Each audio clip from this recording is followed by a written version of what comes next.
ang Diyos. Hindi naman natatouch ang Diyos kapag pinangangalandakan natin sa Kanya, mahal kita, mahal kita, mahal kita. Mas natatouch ang Diyos kapag naniniwala ka na mahal ka niya. Sapagkat yung pagmamahal mo sa Kanya, pwedeng pagdudahan pa. Pero yung pagmamahal ng Diyos sa'yo, hindi mo kinakailangang pagdudahan. Sigurado yan. Hindi napipilitan ng Diyos kapag siya'y tumutulong sa atin. At sino tayo para pilitin siya? Di ba? Kailangan pa rin natin constantly ay manalangin.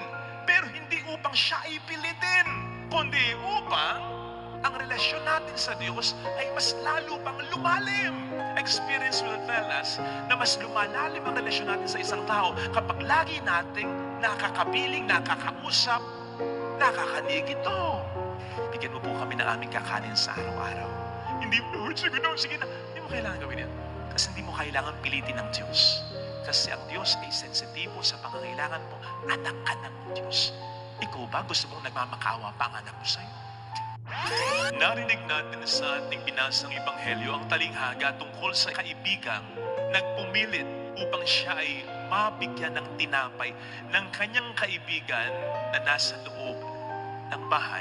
Usually, napakadali para sa atin na agad i-associate, ilarawan ng ating sarili sa pamagitan ng kaibigang itong nanghihingi ng tinapay.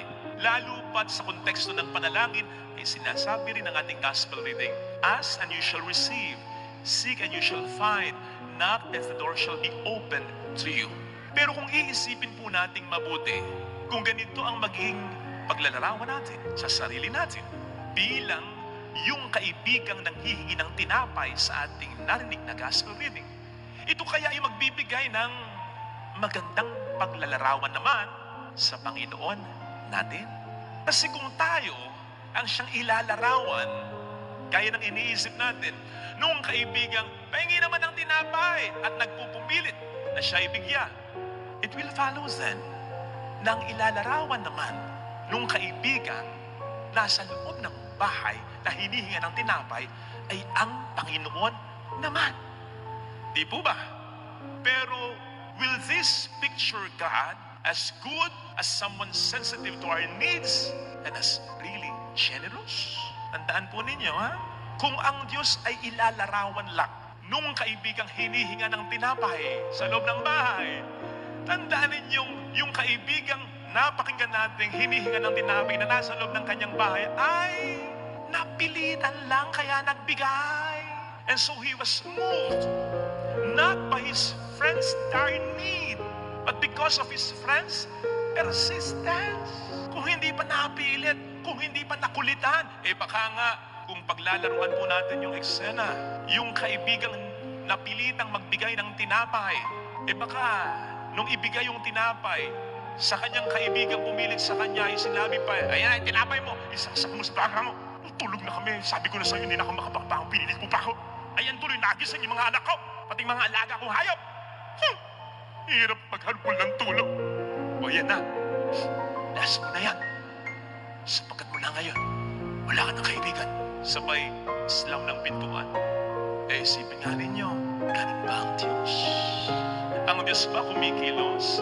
Hindi dahil tayo may matinding pangangailangan, kundi dahil siya'y napipilitan lang na pagkatapos magbigay, baka tayo may pagalitan. Last mo na yan, ang kulit mo. Huwag namang ganyan na sa ating paglalarawan, maging magandang imahe natin at wala na tayong pakialam sa maging imahe ng Panginoon natin. Imagine being represented by a friend who is persistent, positive, and then allowing God to be represented by a friend who is inconsiderate, negative. Huwag ganun. Para lang yan, mga nagpapapicture na walang pakialam sa itsura ng kanilang mga kasamahan. Kaya yung kanilang mga kasama, nagtataka. Alam nung kanilang mga kasama na maganda yung picture nila, na-check nila. Yun ang style natin pag nagpapicture. Tingnan mo nga, nakita ng kanyang mga kasama, maganda naman ang kanilang itsura doon sa picture nila na nasa kanyang phone o camera. Kung bakit hindi nito pinopost, hindi nito pinoforward sa kanila para silang makapag-post. Ang hindi nila alam, na-delete na. Bakit? Yung may-ari ng phone, nakita niya, picture niya, pangit ang itsura niya. Kaya nagtataka yung mga kasama. Minsan naman, nagugulat. Abay, ginugulat mo naman yung mga kasama mo sa picture. Kasi, ay, ba't baka ganito ako? Ba't ganito itsura ka? Ba't napaka-blurred ka? Bakit nakatabingi ako? Ba't hindi ako nakatingin sa camera? Nakaw!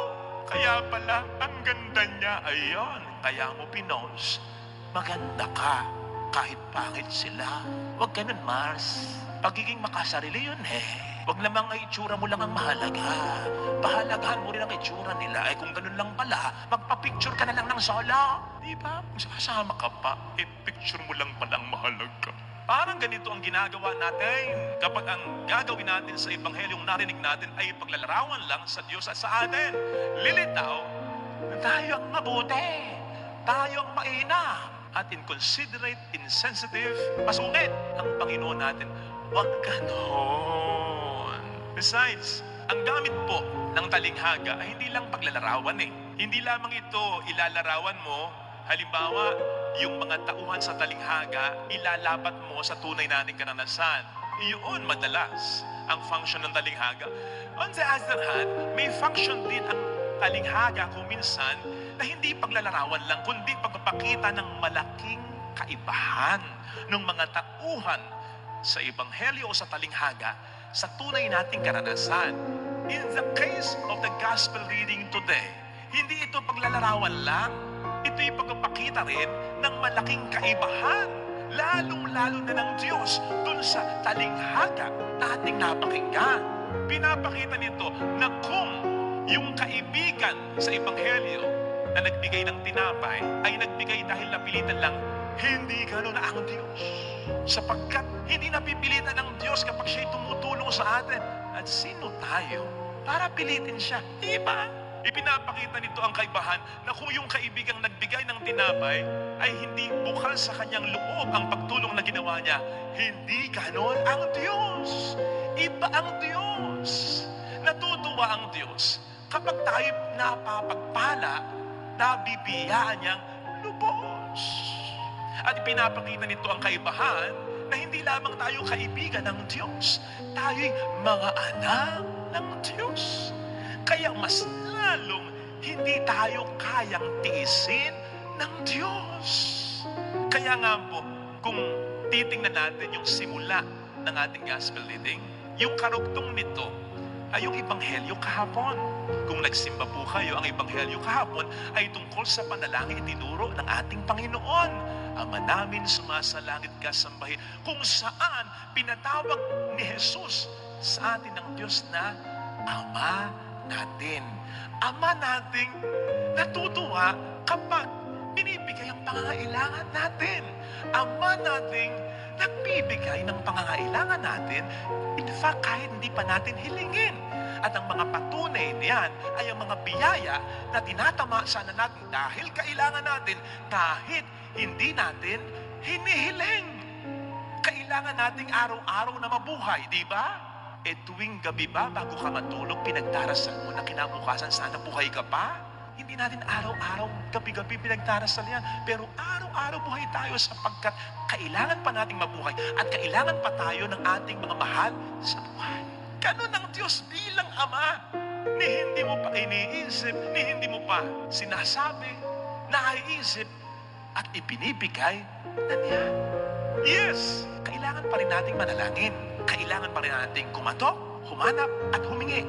Kailangan pa rin nating constantly ay manalangin. Pero hindi upang siya ay pilitin, kundi upang ang relasyon natin sa Diyos ay mas lalo pang lumalim. Experience will tell us na mas lumalalim ang relasyon natin sa isang tao kapag lagi nating nakakapiling, nakakausap, nakakanig ito. Ganon din ang Diyos. No wonder sa itinuro niyang panalangin ang sabi sa atin, sabihin ninyo, bigyan mo kami ng aming kakanin araw-araw para araw-araw tumawag tayo sa Kanya. Hindi yung ating papakyawin na, Lord, bigyan mo ako ng pagkain ko isang buwan ha, yung pang isang linggo ha. Kailangan pa rin natin humiling upang mas magkapag-establish tayo sa tulong ng Diyos ng isang malalim na relasyon sa Panginoon natin. At kapag nagkagayon ang ating will, ang ating kalooban sa panalangin, ay maiko-conform na natin sa kalooban ng Panginoon natin. Kapag na-imbibe na natin yung isang malalim na relasyon sa Panginoon, na maituturing talaga natin ang Diyos ay Ama natin. Kapag naituring talaga natin ang Diyos ay Ama natin, hindi na magiging mahalaga ano ba ang kalooban natin, kundi kung ano ang kalooban ng Diyos para sa atin. Sapagkat alam natin bilang Ama, siya ang pinaka nakakaalam ng kailangan at makatutulong sa atin. No wonder, sa bandang huli, ang sabi dito ay, because the Father in heaven gives the Holy Spirit to those who ask Him. Ano ba ang function ng Espiritu Santo? Ang Espiritu Santo ang siyang mas nagpapalalim ng ating relasyon kay Kristo. Di ba sabi ng ating Panginoon bago siya lumisan sa mundong ito, ang Espiritu Santo ang siyang mas magpapaalala, magpapaunawa ng lahat ng sinabi ko sa inyo. Sa gayon, mas lalo nyo akong makikilala, mas magiging close tayo. Ayun ang function ng Espiritu Santo. At ang Espiritu Santo, kaugnay nito, ay nagbibigay ng mga regalo, gifts, like wisdom and understanding, upang hindi lang lumalim ang relasyon natin sa Panginoon natin, kundi upang mailapat na natin, hindi ang kalooban natin, Lord, kundi ang kalooban mo para sa amin.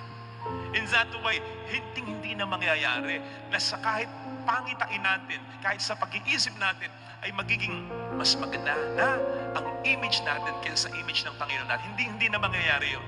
Sapagkat maunawaan na natin na kung nagnanais tayo na matupad ang mga hinihiling natin, eh ganun din ang Panginoon natin. Na kung nagnanais tayo sa ating mga panalangin na maganda ang mangyari sa buhay natin, eh ganun din ang Panginoon natin. Na kung mabuti tayo, eh mas mabuti kaysa sa atin ang Panginoon, ang Ama natin. Kaya nga, hindi naman sinabing, beg and you shall receive. Nasabi, humingi lang. Hindi mo kailangan magmakaawa sa Diyos. Humingi ka lang araw-araw. Lord, bigyan mo po kami ng aming kakanin sa araw-araw. Hindi, Lord, sige na. Hindi mo kailangan gawin yan. Kasi hindi mo kailangan pilitin ng Diyos. Kasi ang Diyos ay sensitibo sa pangangailangan mo. Anak ka ng Diyos. Ikaw ba gusto mong nagmamakaawa pa ang anak mo sa'yo? Ikaw ba gusto mo pag humihingi yung anak mo sa'yo, nahihiya sa'yo? Hindi, pwede po. Hindi, gusto mo yung naniniwala siya, hindi lang sa kaya mo ibigay yung hinihiling niya, kundi dahil sa naniniwala siyang mahal mo siya. Minsan ay nasabi ko na hindi naman na-move ang Diyos. Hindi naman natatouch ang Diyos. Kapag pinangangalandakan natin sa Kanya, mahal kita, mahal kita, mahal kita. Mas natatouch ang Diyos kapag naniniwala ka na mahal ka niya. Sapagkat yung pagmamahal mo sa Kanya, pwedeng pagdudahan pa. Pero yung pagmamahal ng Diyos sa'yo, hindi mo kinakailangang pagdudahan. Sigurado yan. Besides, kung kayong mga ama na hinihinga ng inyong mga anak dahil naniniwala silang may kapangyarihan kayong ibigay ito at may pagmamahal kayo na ibigay ito, mapapahindihan nyo ba sila? Kung mapahindihan nyo man sila, di ba't bumabawi kayo sa ibang bagay sa kanila?